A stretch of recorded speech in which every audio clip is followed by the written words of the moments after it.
Hello and welcome everyone. In this little plugin review I want to look at Kilohearts Nonlinear filter. First of all, I have a little beat in here and it sounds like this. And now let's just check out the different things that we see in nonlinear filter. Nonlinear filter is a snap-in. So it has only a bunch of methods, can be bypassed or not.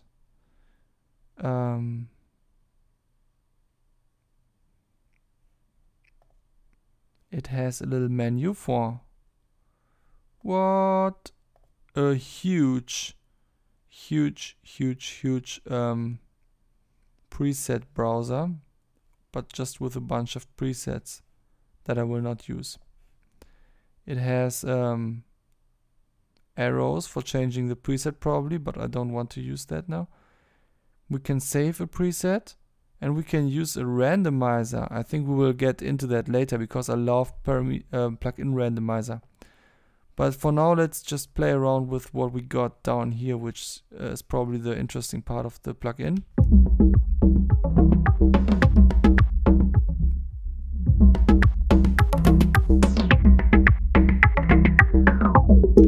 Oh, we already see that when we turn up the Q, that this increases volume and we can start clipping the project. So I probably have to add a little limiter here, just to make sure that everyone at home is not getting crackles.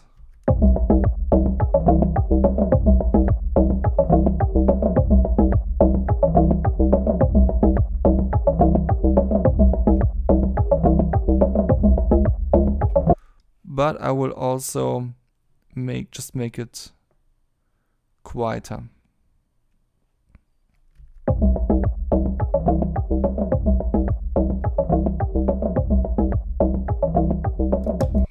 Actually, I think I would have to make this one quieter to reduce the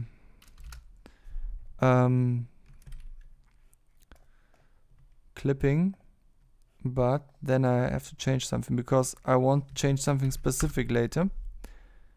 And that means that these two tracks always have to be aligned. Later I want to make a null test, that's the thing. So these two tracks have to go into the same group, have the same volume, and only the group gets quieter. Great.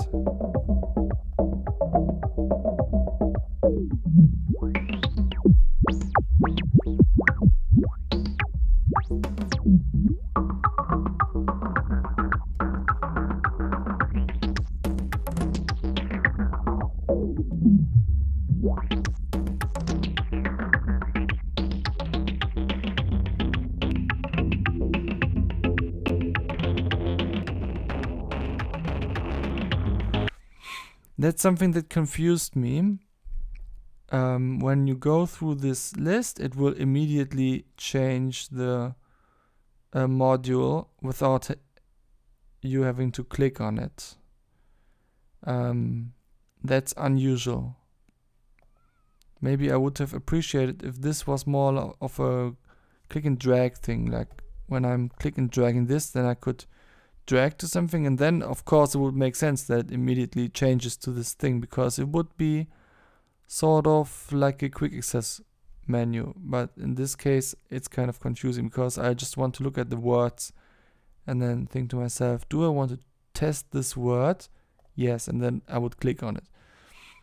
And also I would really like if I could mouse wheel on this thing, so I could go through the modes without having to open the menu. In that case, I would actually want it to update to the new module immediately, because it's just a different workflow.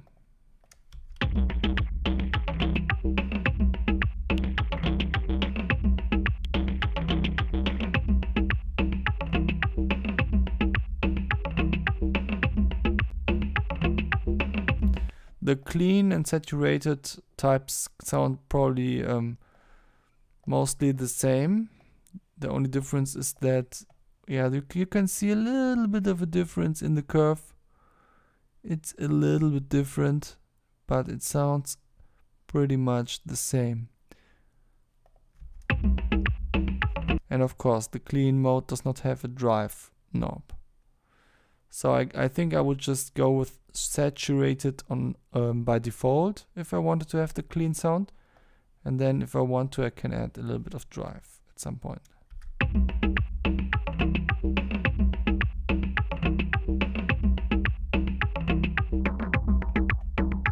Oh.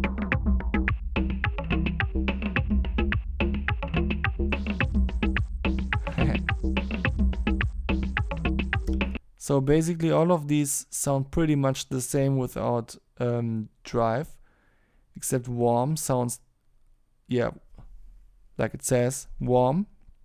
It's a warmer tone, even though it has the same spectrum curve almost.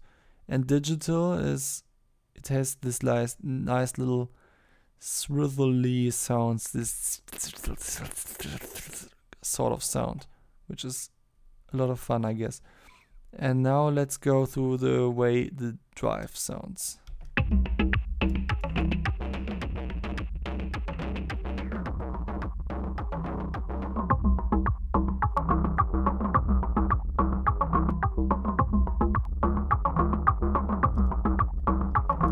In the saturated mode, the drive really adds some value to the peak of the cue.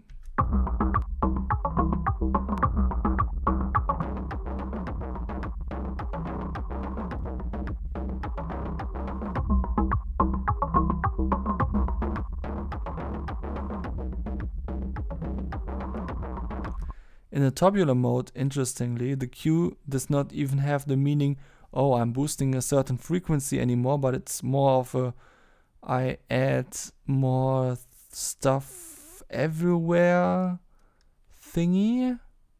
But then what does the drive do? Like, the terms get mixed up here a little bit in this thing.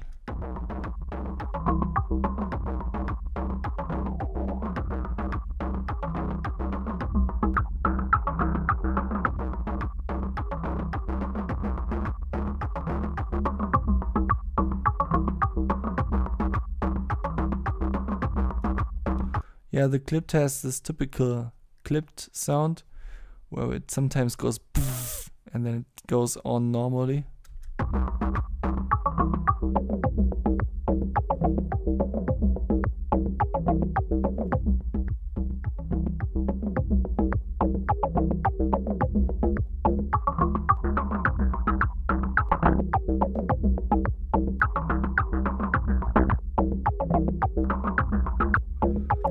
Yeah, the warm sound is kind of cheating in my opinion, because it kind of shifts the frequency around. You can see there is the peak here. When you turn up the cue, the peak should be the thing that is on top, but then you go to any other mode and the peak is way higher. Even these are different, like the clean one is a little bit deeper than the saturated one, and then the warm one is much deeper than all of them. And of course something sounds warmer when the frequency is just a little bit lower, but that makes it hard to really compare these sounds.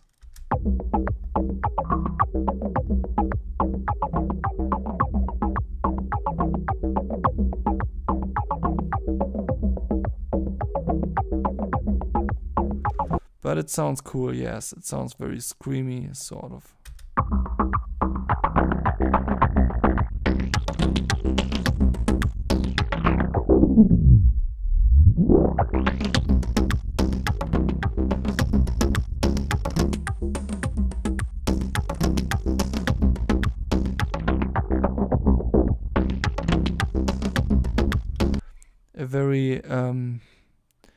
A very driven sound, yes. Very dirty. What does the thing say? Overdrives the filter, which makes the effect. Yeah, okay.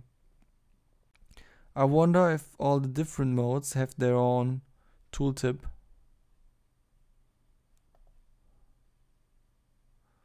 No, they don't. Fuzzy.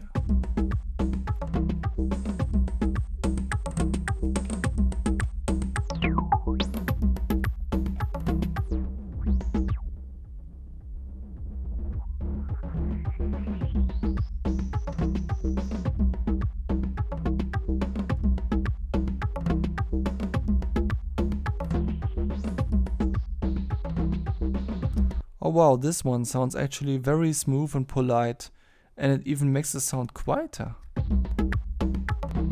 Most of these effects make it louder. Actually, I would appreciate if there was some gain compensation in this plugin, so that all of the effects always have the same volume no matter where you turn these knobs. I know gain compensation can cost a little bit of CPU, but maybe you could add it as a switch so that people can turn it off if they actually care.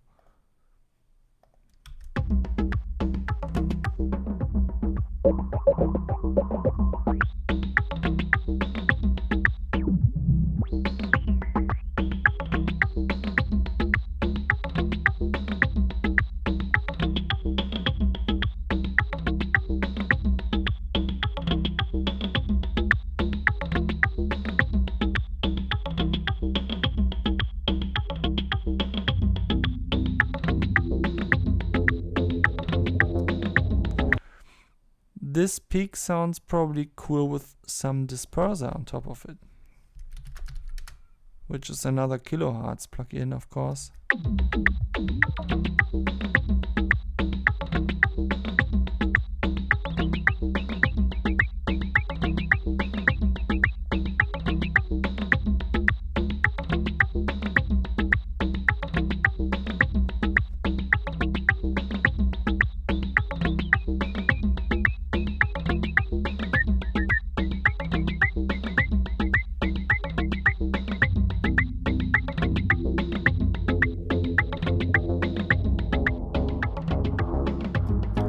Yeah, you can get really creative with all this stuff.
Yeah, now I was drifting off a little bit, but that's a good thing.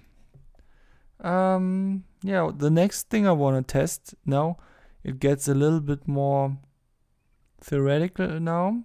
I want to make a null test. So I have this other track that has no effects on it.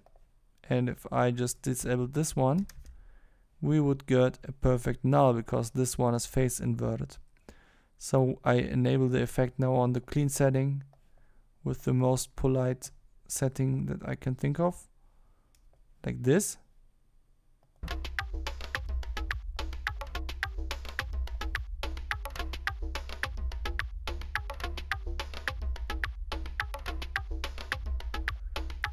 And we can see that it is very far away from nulling out completely. And now we can test if it's just because of some micro delay or something.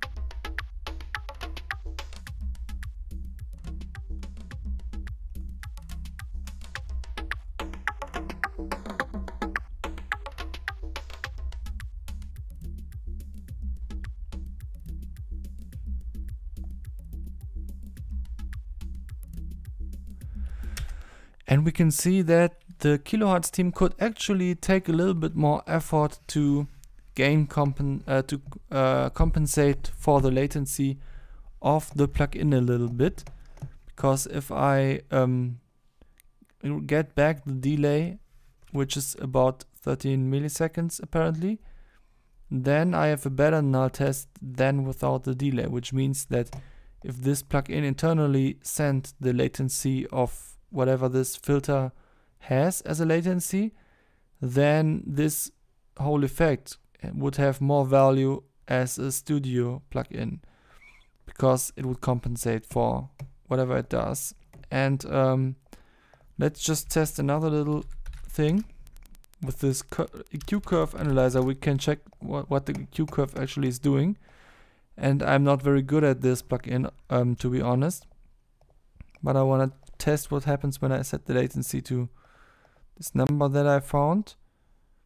I think that it doesn't work like that, because I would have to use the other plugin for that. The other instance, this one. No? No. It seems like 7 is the magic number here. Or I'm misunderstanding the way this feature works.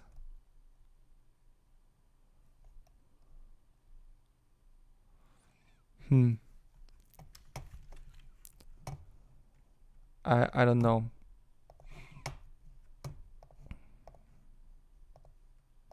I should read the manual about such technical stuff, actually.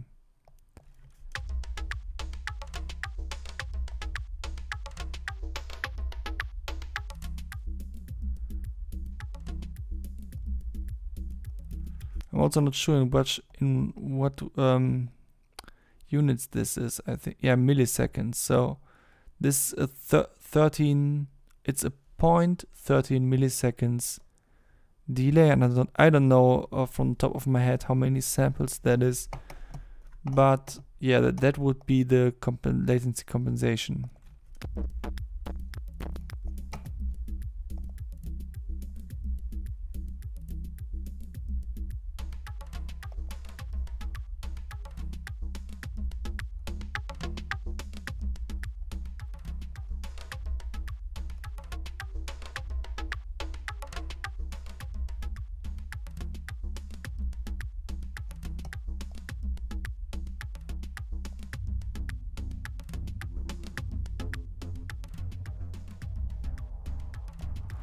And it can be a little bit different for every filter type. Like in this filter type, it seems to be 17 milliseconds, 0.17 milliseconds.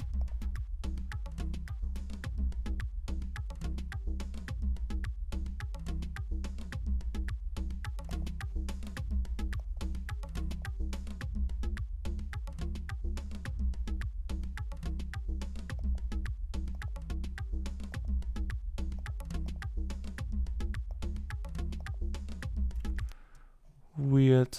It seems to stay the same now.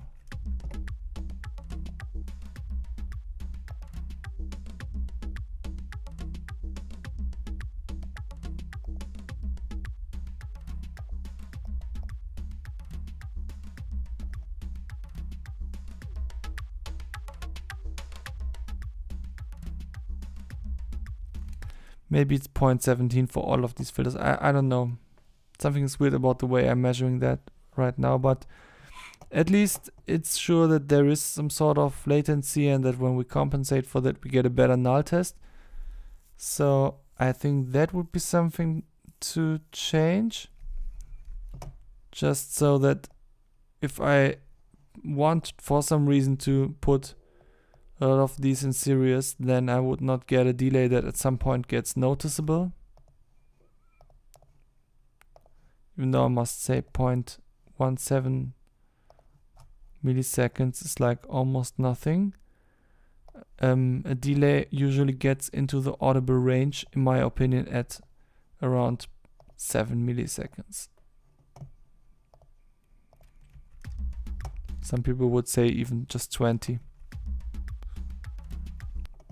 So let's just keep the null test away for now. The next thing I want to test is how does this thing perform in multipass, because all of the snap-ins of this company are actually meant to be used in their bigger plugins like multipass.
At this point I would really appreciate a mix knob.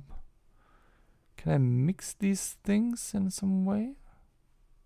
Ah yes, I can mix the whole band. Right.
Nice. Now let's just fuck it up completely with a randomizer.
That's pretty cool.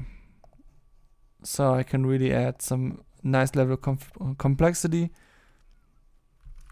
there with a cool workflow. And even though it kind of might seem on the first hand like it makes no sense to add a filter inside of a multi-band effect, since it's sort of a filter and a filter, it really finds its way there to shine.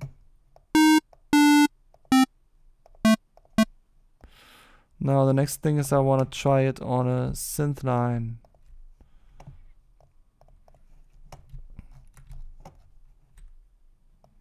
And therefore I just need a synthesizer line for now.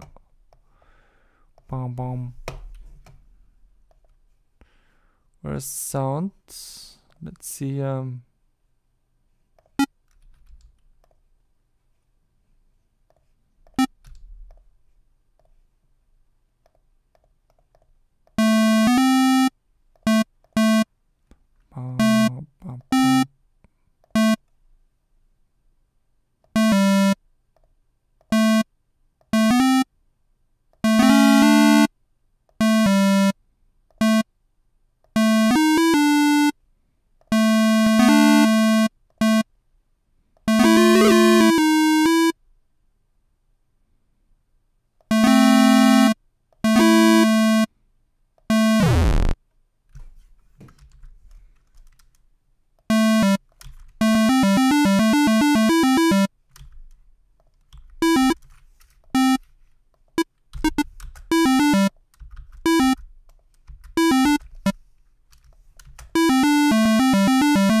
Now we have a synthesizer line, and I deliberately made one that is a little bit old school because I like that, and because I want to test how much we can spice it up, of course.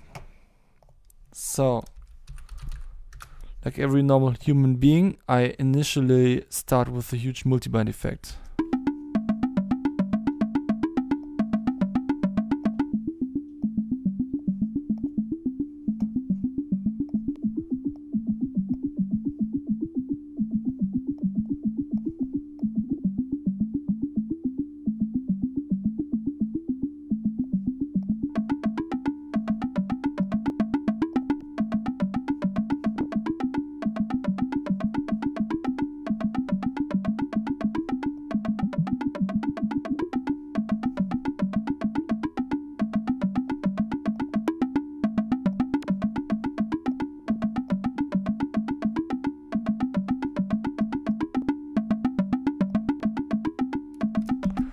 This adds a little bit of nice attitude.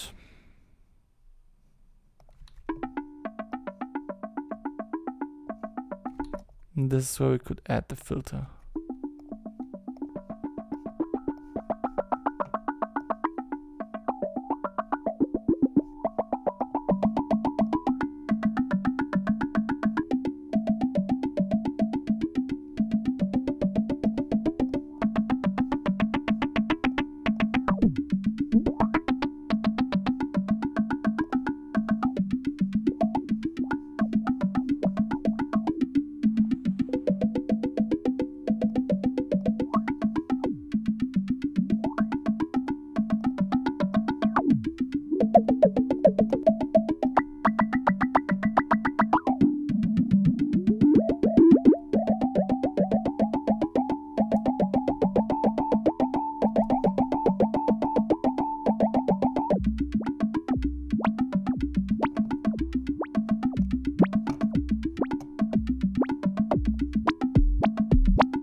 Alright everyone, seems like I officially just made a beat with just a little patch in synth 1, a little melody that is not no longer than just one bar, and a bunch of fancy shit that includes a bunch of Kilohearts plugins, like the new Nonlinear filter, and also especially the dynamics thing. That's just such a nice compressor plugin. It really changes the way you think about compressors, because it has this thing where you can actually drag the upwardsness upwards. And yeah, it's just cool. And then this moment when I used this LFO on the cutoff, this LFO curve, it really does not look very cool in my opinion. It's just a triangular wave, and I think it would be cool if there was a way to manipulate the curviness of it. I think there is probably a way to do that, but I just didn't figure it out yet, because actually you can do anything with these Kilohearts plugins. It's just sometimes not very straightforward. But even without a curvy function that is immediately obvious, I made a sound that sort of sounds like there is a kick drum, even though there is no kick drum. And then I added a little bit of ambience, and especially after I added the compressor to really glue all the sounds together, it suddenly sounded like this kick drum sort of aesthetic doesn't even come from a filter. It sounds like there is actually a kick drum. A very well composed kick drum in this composition. If you would hear this, you would not think that this is just one melody.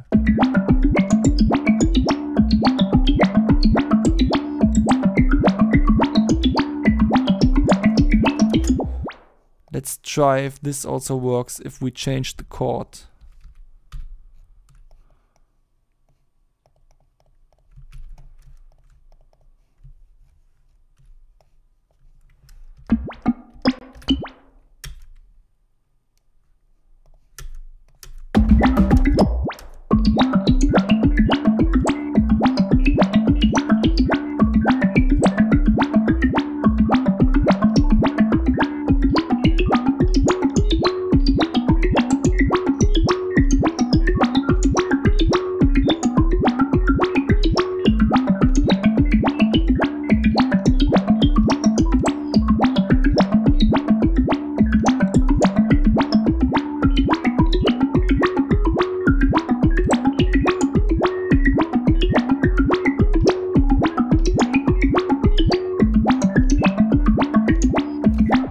And it really works. Insane. I have no idea how I did that. It was that's so nice. As someone who has made music for all his life, I really appreciate it when developers manage to make plugins that first of all look very simple, like this nonlinear filter, but then still manage to surprise you in an unexpected and also pleasurable way. And of course, this is in the context of this huge plugin, which is definitely not simple. And and due to the LFO. But I mean, imagine if the LFO was part of this plugin in a less modular way, but just an LFO that is statically assigned to the cutoff, then this would have been possible too, and it would still have surprised me a lot. And I think that's just what makes this so cool. It's the sound of the filter, because apparently when you just due to the movement of the cutoff, this kick drum sort of flavor comes into existence. It's not because this LFO has a certain shape, it's just because the cutoff moves into the low end at all. And yeah, that's not something you would expect from a filter, but when it's actually happening, you might think that it's really cool, and I do so for sure. And this video is probably getting too long already. And if you came here to get a short overview about nonlinear filter and then suddenly realized that I'm making a bunch of really weird stuff, then sorry about that. But experiencing a plugin for me always has to do with finding out how much it gets you into a flow state. And this plugin was a lot of fun to test. When I saw that it was released, I immediately bought it because I just knew it would be like this, honestly. The Kilohearts guys are really the gods of creativity lately. And then I saw the ad for this effect, and I saw all the different filter shapes in the demo video, and I immediately thought to myself, yeah, that's cool, new sort of filters. Because when I started making plugins, I also thought to myself, yeah, why not just make my own filter types? And then people told me, oh, all filter types have already been invented, you cannot invent new filter types. And I thought to myself, that is not possible. I have something in my mind, some filters that are really peculiar. They could exist, and when I can imagine them, then that means that someone could make them, and maybe it will be me. And in this case, it wasn't me, it was Kilohearts who made a bunch of effects that are very peculiar. And I appreciate that a lot, and that's how I end this video.